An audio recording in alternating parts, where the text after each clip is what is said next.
Okay, I'm just going to give it a minute or two so some people can come on live so we can start hopefully sharing this video.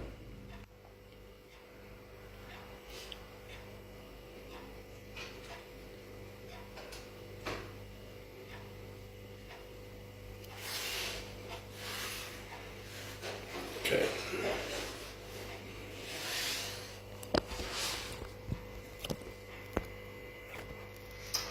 Well, this is the first time for me doing a live stream, so bear with me. I see some people popping up there. I'm just going to give it like a minute before I start. I want people to hear the full story here.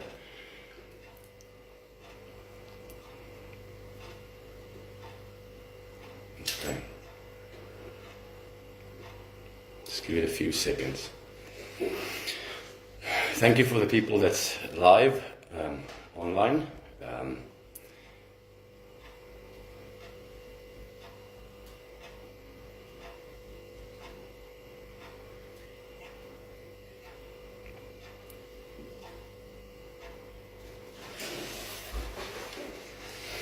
I promise you it's going to be an interesting discussion, so I hope people can share this wide as possible.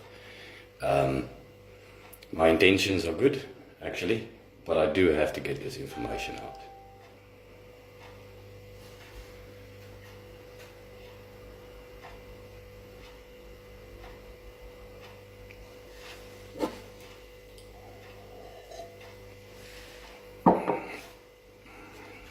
Okay, people are coming online.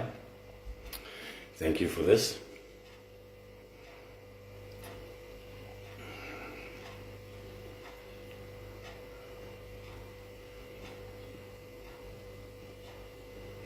Okay, I'm just going to start quickly and go through a short. I'm going to get to the facts now. Of the information I'm going to share is all factual. It's all on record.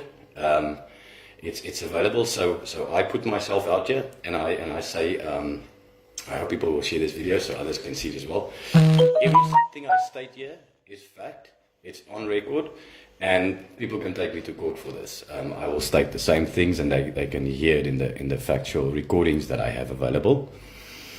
I'm just going to start off on a quick 2 minutes just to explain where I come from. I'm just a South African citizen, like every other one of you. I am not into politics. I am not a politician at all. And I'm apolitical. I've been bumping heads with a lot of politicians in my own community here since the start of COVID.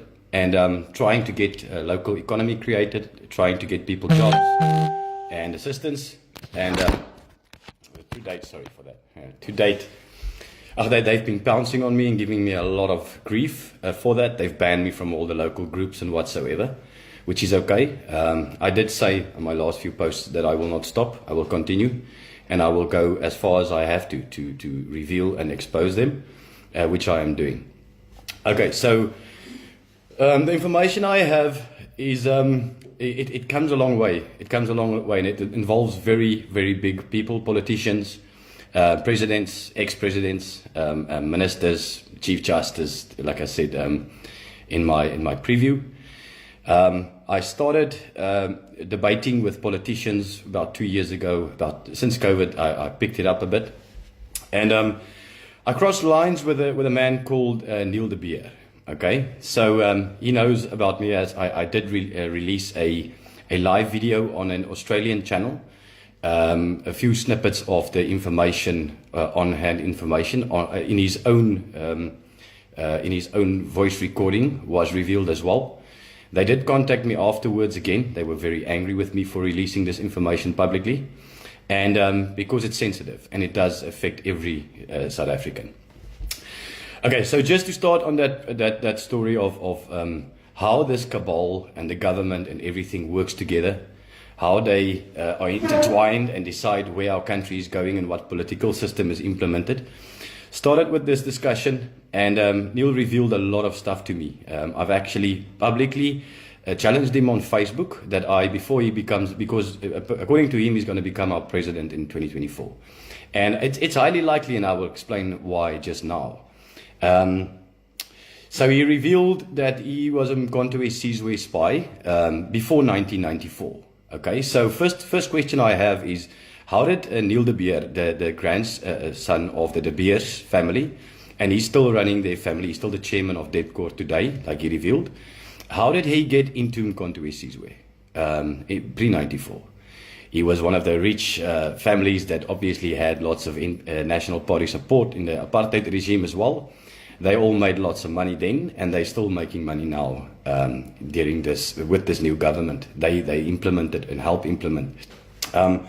So immediately after 94, Neil de Beer, he was in the military, then he went to the security police, old South African regime.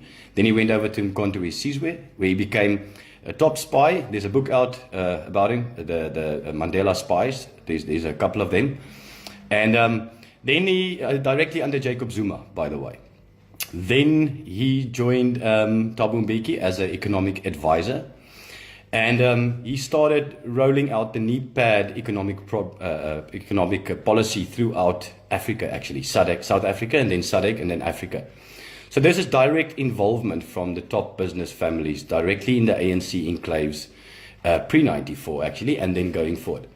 He continued being economic advisor for many presidents, as he claimed himself, and then went on to implement the central banks throughout Africa, the African Monetary Fund in Africa, and he also started an investment fund. According to sources, it's based in Mauritius, that invests in African infrastructure like harbors, rail and power stations. So they've got it covered from all sides. Then Neil revealed that 9 powerful business families are basically connected, and they came together to change this country.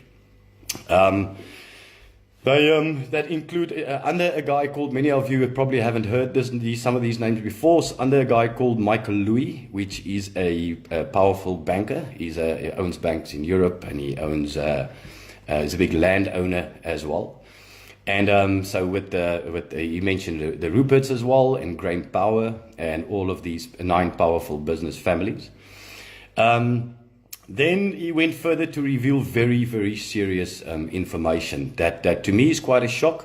Many white South Africans will find this as history, as maybe part of history, but many black South Africans will find this highly significant, because it concerns the killing of Chris Hani in 1993. And obviously that information was shared to South Africa that it was the right wing that killed Chris Hani. And it's been used ever since to divide South Africa racially. Every big ANC and EFF march and they call Chris Hani, the name of Chris Hani.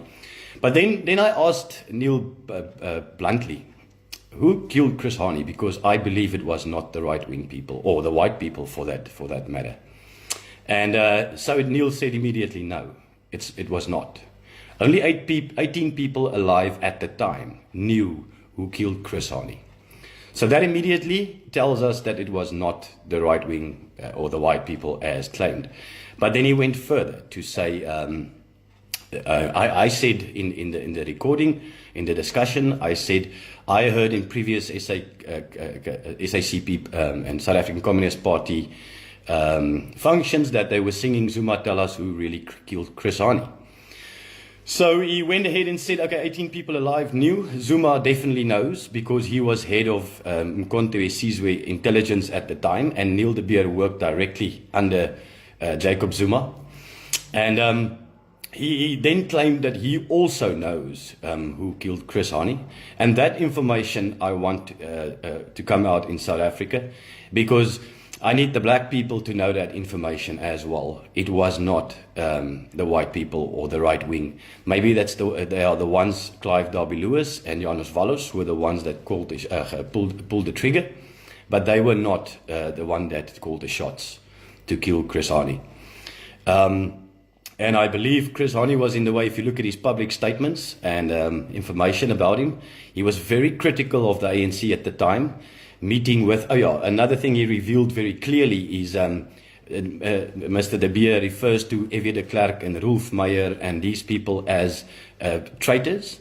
They betrayed South Africa because before they negotiated for South Africa, they negotiated indemnity for themselves, and there was agreements come to between themselves and the ANC.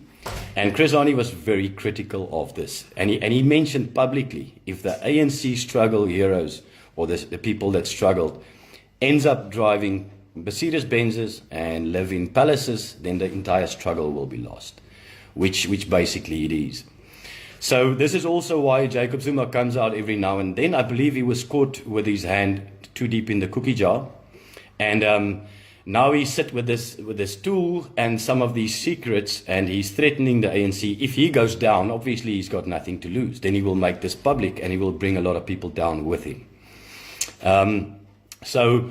So then Neil de Beer went on to explain how they run the economies, physically run the economies of Africa, not just South Africa, Africa, through the investment, what can I say, funds and whatsoever. And then he went further to say how they are going to change the political system in South Africa. They are currently in the motion of changing the political system in South Africa to a system that is currently being rolled out globally. Okay, so, and he went on to explain how this system will work, because at the time Neil de Beer thought I would probably join his UIM movement, which is also very highly connected with some of the other new movements popping up in South Africa. I have confirmed that. To me, it's a color sports. Politics has become a color sports. It was blue and red and black, yellow and white. And now it's orange and green and all these new parties. But people should really look at these facts. A lot of the politicians, the clean politicians in the parties that existed up to now, are starting and forming these new parties. I know for a fact Masawa Lakota is involved. He was the first one. Michael Louis, the guy that I explained just now, he was the one that drew up this new legislation for independent presidential candidates, the direct election that was passed by our constitutional court. The full bench passed it, and it's now in front of government. They also said it was openly accepted by our government. And people should ask, why would the ANC openly accept this new policy? And I can explain this, because this is very much orchestrated, people. Since we had this discussion in October 2020, that's when we had it. I sat with it till now. I did share snippets. And but I was very much concerned for myself and my own safety and people around me. But I have obviously set up some insurance to make sure that if this information does not come out, and if anything happens to me or anybody around me, that this information will come out either way. So I took a lot of this information. It's an hour and a half recording that we had a debate, and we really revealed a lot. I will share this. I will share this recording as well. And like I said, I will state this in a court. I did send this information to the Zondo Commission, which I personally believe state capture took place in 1994. It took place when the De Beer family had their grandson in the top enclaves of the ANC already. And so this all is connected. You must listen carefully, please. This is all connected. I've emailed our government many times. I have warned them. I have warned them about this, and I've emailed Julius Malema many times. I must admit, the only person that in our government that had a concern for our country and for its people was Prince Buthelezi from the Zulu Nation. I only afterwards actually found out that he's the Prime Minister of the Zulu Nation, but he was very concerned because I've put forward issues of the food price that doubled globally, and how that's going to affect South Africa and Africa, our neighbors and everyone. I've put all these issues forward to them, and he was the only one that responded positively. The rest of these politicians, I can assure you, they are all in it for their own gain. And I've got a lot of facts to prove this. I will just ask South Africans this basic question. Have you ever seen one of our ministers or one of our senior politicians fired or taken to book or jailed for corruption, for collusion? And I personally say this publicly. Every single politician in our parliament is either in cahoots, is either guilty or is complicit to what is going on here, because they can use our constitution, they can use our rule of law to stop this, but they don't. Why would they not? Why would they not do this? Neil de Beer shared the information, for instance, Musi Maimane. We all know he was the leader of the DA. He stepped down from the DA. Suddenly, Ellen Zille came back, and these old DA people came back that made it much, very much a white party, like almost the NP government party in the past. And they came back, and I knew straight away this is going to destroy the DA, or at least reduce the DA. So Mr. Neil de Beer went into detail and explained the system that's coming in, basically what they require. They need the ANC to drop below 50%. And we can all see since then, I can personally see since then, how the ANC is physically self-imploding. Because they need them to drop below 50%, and they need the DA to drop as well. That's why the DA is also self-imploding. So they can bring this new coalition government that they have already planned out to the T. And they need basically 6 million votes to be to have the swing vote, and then take control through that means. This is all stated on record. So I took all this information, I shared it with Chief Justice Zondo. Actually, just the day before he requested to be extended, I was hoping it had something to do with it. But then they requested me to fill in an affidavit and share it and break it down to specific laws, exactly what law was broken. And I personally felt that was, I see myself in this situation as a whistleblower with lots of information that is critical to South Africa. Then they come with this, I have to break this all down and put laws to it and whatsoever exactly. It's very basic to see what laws were broken. I mean, looking at Mr. Chris Hani, what happened there, that's murder and that's collusion at the top level in our country. And I can't do that. I can't do that. I tried to reach out to constitutional lawyers in the region as well, top lawyers in South Africa, and they just basically ignored it. I sent some of the information to some of our newspapers, and just to get, especially some of the ones like Daily Maverick and those guys, to get a response, and nothing whatsoever.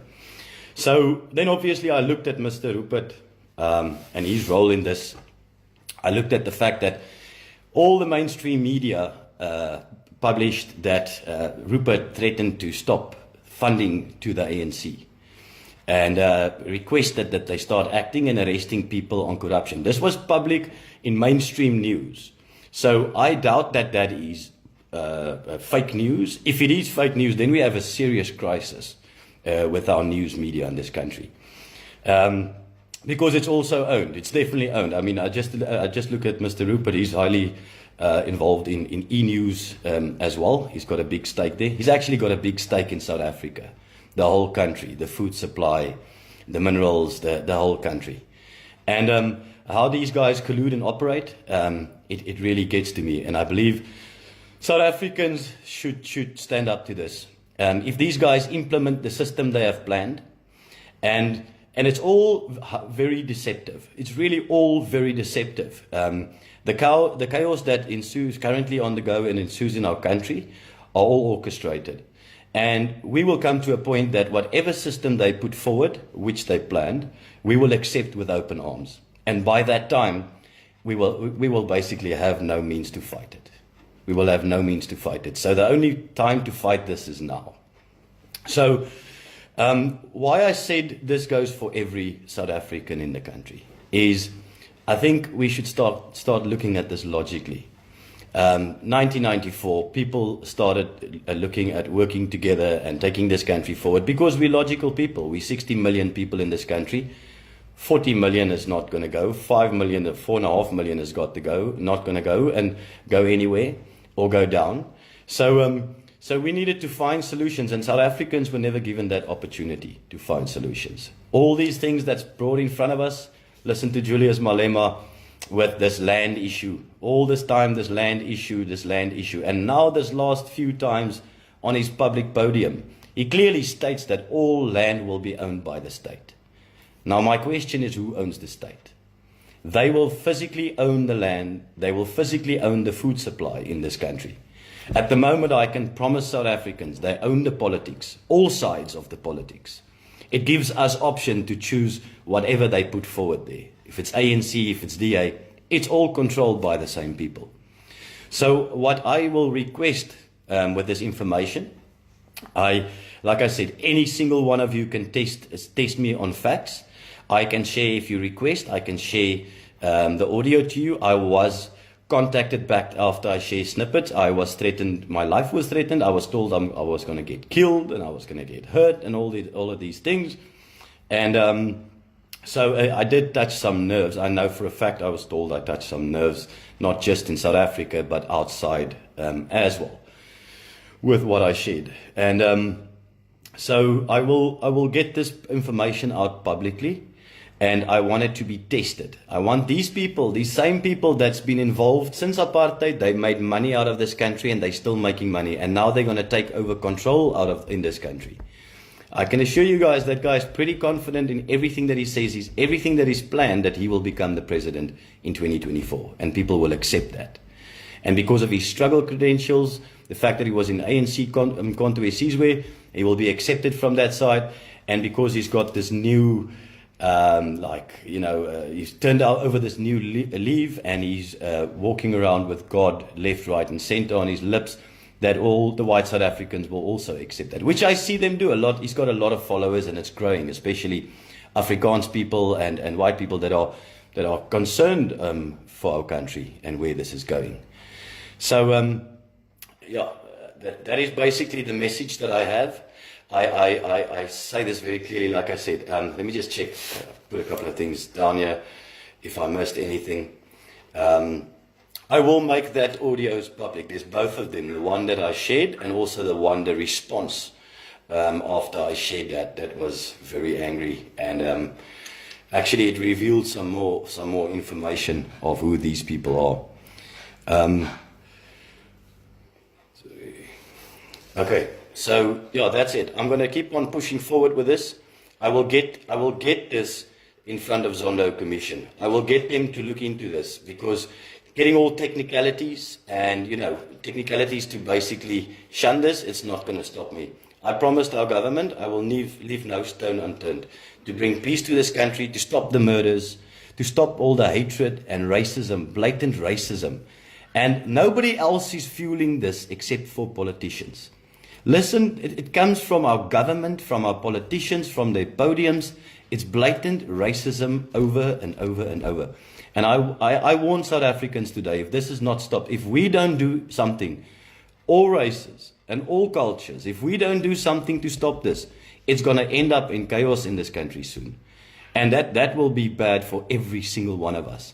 And it will not stop in South Africa. It will go to our neighbors as well, and food security will become the biggest issue. So if there has to be a conflict, warning Julius Malema as well, if there has to be a conflict in this country, it will not stop in this country. It might kill many white people, and it might kill many black people. But the biggest problem comes after that, with the starvation and the famine that is coming. And that I can assure you, that's fact. People need to go and look at this. Look at the food prices that are doubling, and now they're starting to increase even further. And I'm talking about grain. I'm talking about corn, maize. I'm talking about grain, global prices, not South African prices. So I'm very concerned about this, and I'm not going to stop. I'm going to keep on driving this, and I'm going to keep on sharing the information publicly. And I want black people, colored people, Indian and white people to see this information, because I can assure you my intentions are to stop this racism and this divide that is orchestrated, that is planned. Because the more we fight each other, we can't see what they are doing and busy implementing in this country.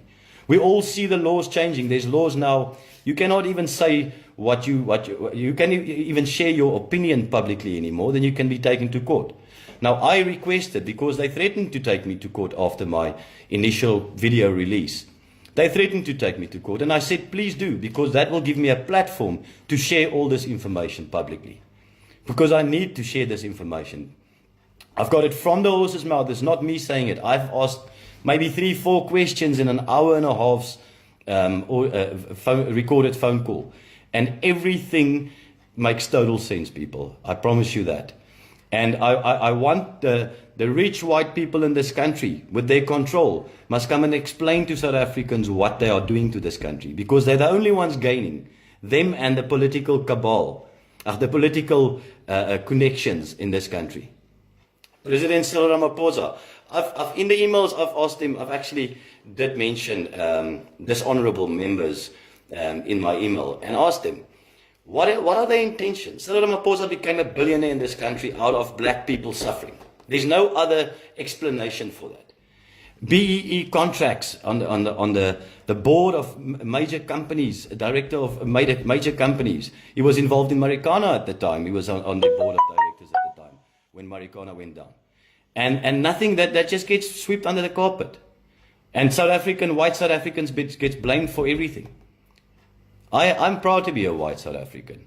I am proud to be a white South African because I want to see this country going forward for everyone, for every single one of us. Because there's no other option.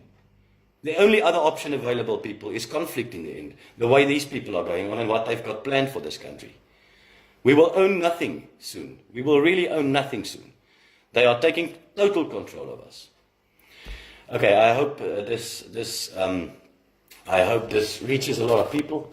If there's anything that you require, if there's any questions, please pop some questions. I don't want to keep this too long because I hope people will share it. And like I said, this information will come out in public one way or the other. It's with or without me. Let me be honest. With or without me, it will become public.